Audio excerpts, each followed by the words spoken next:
Hey guys, it's time for the question of the week. I know I usually do these on Fridays, but I don't know. I had an unexpected personal thing come up on Friday, so I wasn't able to get to it then. So I'm doing it now.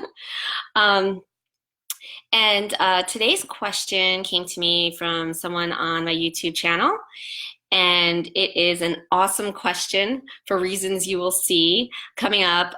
This is going to be an epic video. So, I mean, the question is, how do you reconcile quantum physics with the twin flame journey? And it might not seem like that is really relevant, or and some of you might not even care. It might be like, whoa, over our heads. Who cares about quantum physics, right?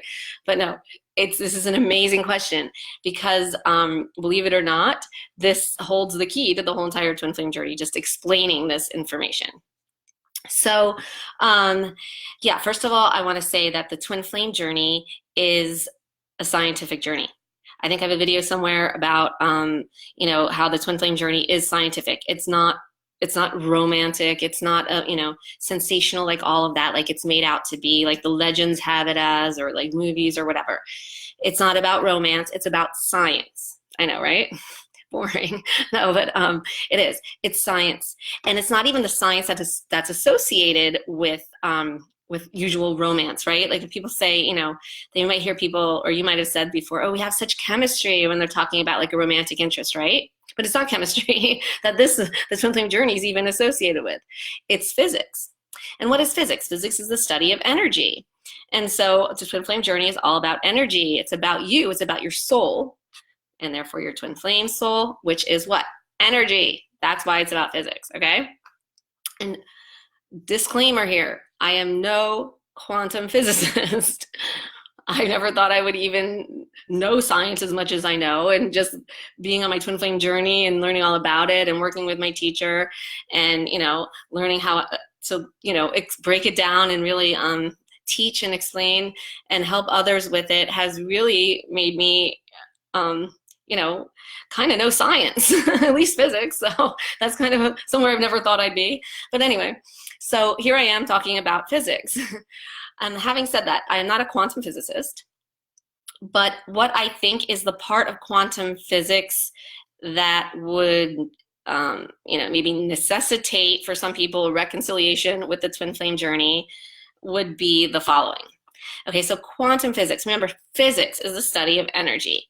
Quantum physics looks at the energy down to the quantum level, which means like tinier than microscopic probably, right? Really, really teeny tiny where we can't even see it.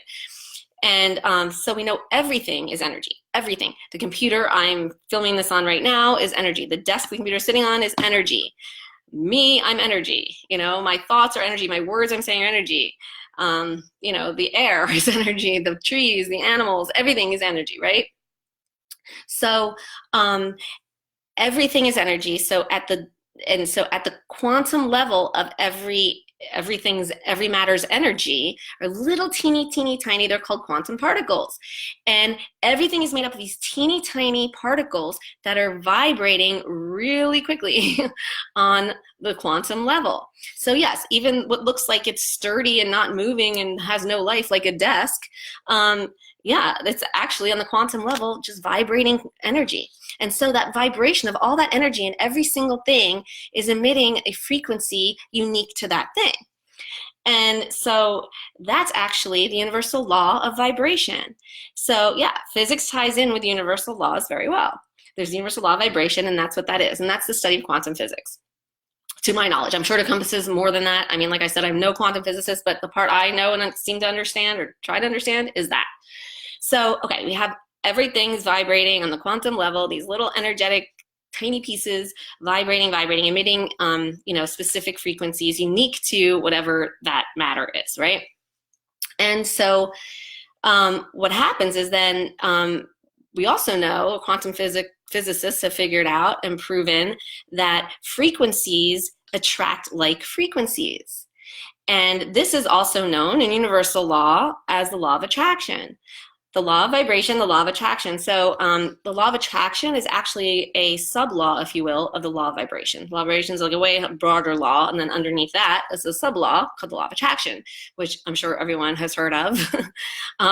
But so it's basically that like attracts like, right? So everything that is vibrating at a frequency, that frequency is being emitted and transmitted out into the universe and attracting like things back, right? I mean, let's face it, your desk isn't attracting other desks, but I mean, it doesn't really have an intention to do that either. But let's use some other example. So your thoughts. So your thoughts are energy, and your thoughts have a frequency. So if you think of something, your thought has a frequency of that very thing that you're thinking of. And so that's how then you attract it into your physical world.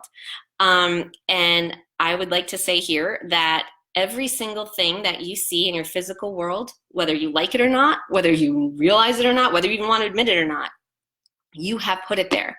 You created it. It's universal law. So either you had a conscious thought about it at one point, even if it's a fleeting thought, that's enough. Or you didn't even have a fleeting thought about it, but you subconsciously think about it. And we have probably the majority of our thoughts, we don't even realize that we're even thinking them. They're just running in the background there, right? Like there's the subconscious mind and the conscious mind, all of that. Anyway, there's thoughts running in the background there. So every single thing in your physical world, you have put there. And what does that mean? Well, that means that, if you don't like what's there, no more blaming anyone else, no more putting on anyone else. You got to own that shit. You got to take responsibility. You got to be accountable for your shit. The good news is awesome because it means you have the power. It's empowering. And so you have the power to change anything in your world that you do not like.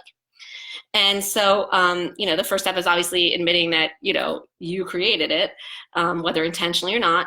But then once you know that, then you can recreate something brand new if you'd like, right? And so that's awesome. So we are literally the gods and goddesses of our own world, our own physical world, our own reality, right? We were put here to create. I mean, that's what we are. We're creators. And so and that's what, God is, or the source or whatever. The universe is creating. It's constantly creating. That's why it's constantly expanding, constantly growing. That's why you're on a twin flame journey, because your soul is ready for you to grow and expand even more. It's all about creation. Twin flame journey is all about creation, right? How we are even all twin flames and have twin flames is because that's how we're created.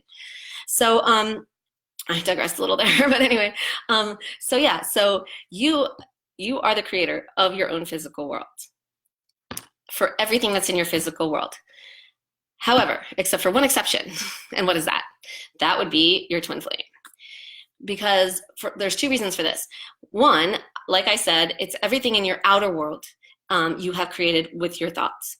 Your thoughts have brought in everything in your outer world with the help of your soul, because if you don't resonate with it, it's not going to be brought in, on a soul level. But your soul's pretty accepting, so pretty much most things get brought in.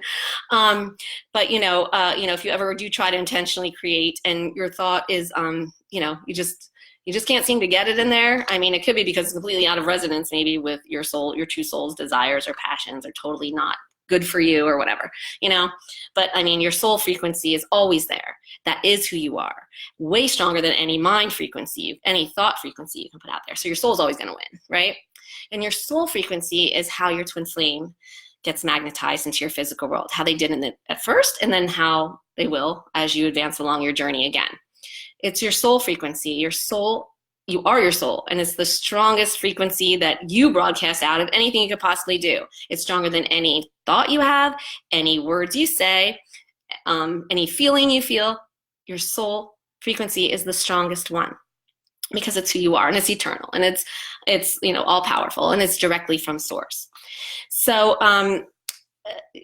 so your twin flame, why you can't intentionally think for your twin flame to come into your physical world is because, remember, it's everything in your outer world. Your twin flame is not in your outer world. Your twin flame is in your inner world. Your twin flame is you. You are your twin flame, right? So how do you intentionally manifest yourself, right? I mean, that just doesn't, you don't need to. It's not even a thing because you're already here, right? You're already there. So that's one reason why it doesn't work to intentionally create and manifest your twin flame into your world. Your soul takes care of that for you and has to do it on their own. The second reason, which is really maybe not quite as obvious as that one, but it's, okay, when you intentionally create, that necessarily implies that there is a want there. Okay, when you intentionally want something, you want something, right? When you're intentionally creating something, you want it. And that's fine, that's perfect. We're human beings. We are made to create, and we are made to have desires. And desires are what cause us to create. And we're meant to like learn this, and we're meant to create and take hold and harness our power, our God and Goddess power to do this. And it's perfect. So there's nothing wrong with wanting something, and that's great. However, when you want something, love doesn't want. Love does not want. And you can't physically be with your twin flame without being in a total state of love, which is your soul. Your soul doesn't want. Your soul doesn't want anything, because want implies a lack. And your soul is full and whole and complete and total and perfect. And, it doesn't want anything. It doesn't. It's full itself, and it's total abundance. And so to intentionally create something, though, implies a want. And if you want to be with your twin flame, if that is your intention, and I say this all the time, and this is like, step 101 with all my students, you need to change your intention. Your intention cannot be to want your twin flame. As long as there's want there, that means there's no love. And that means then you can't be together. Twin flames have to be in total love and harmony, because you have to do it through the soul, and the soul is love. The mind is not love. Intentions are not love. They're wanting, which is fine and perfect, because even if you intentionally create someone else to come into your life, or you want to like manifest an ex back, or whatever, anything else, you can want that. You can be with other people in the physical world who aren't your twin flame in a state of not love, because actually there's no other way to do it at this point in human consciousness, because there's always want. There's always expectation. There's always condition. That's what makes this twin flame journey so sacred, and the twin flame connection so sacred. You and your twin flame are the exact same vibration, the exact same frequency. So there's nothing to attract there, because you already are the exact same, right? And then so your soul can just magnetize you two together, because that's what your soul will do, because it's the same frequency. Nothing matches your soul exactly except for your twin flame, and you with your twin flame, right? Vice versa, because you're the same soul, obviously. And in so doing, you need to go through the soul, and that soul is total love. So if there's any kind of like fear there, meaning want, lack, expectation, impatience, anything like that, anger, sadness, blame, shame, guilt, anything like that, then there's no way your twin flame and you can be together physically, because you still have to balance that out in order to transmute that into your soul energy, so that you can come together physically. And so that is basically how I would say you would reconcile quantum physics with the twin flame journey. Quantum physics, meaning law of attraction with intention through your mind, great with everything. Everything is in your physical world there because of that. That's the only reason anything is even showing up in your physical world, except for your twin flame. Your twin flame is brought in by your soul and only your soul. So yes, quantum physics is awesome. Quantum physics is proven. Quantum physics is science, and it's created everything in our lives. Twin flame journey, completely separate, sacred. It's not in our outer world. Twin flame has to be done within. So I hope that answers that question. I hope that kind of is the question that I got it right. That's the only part of quantum physics I'm even familiar with, but I feel like that helps answer a lot of, or explain a lot of things with the twin flame journey that, maybe I haven't ever explained before. I don't know, but hopefully that gives people more clarity and answers the question. So thanks for watching, guys, and thank you for submitting your questions. Please continue to do so, as I will get to them as soon as I can, I promise. Have a great day, guys, and lots of love.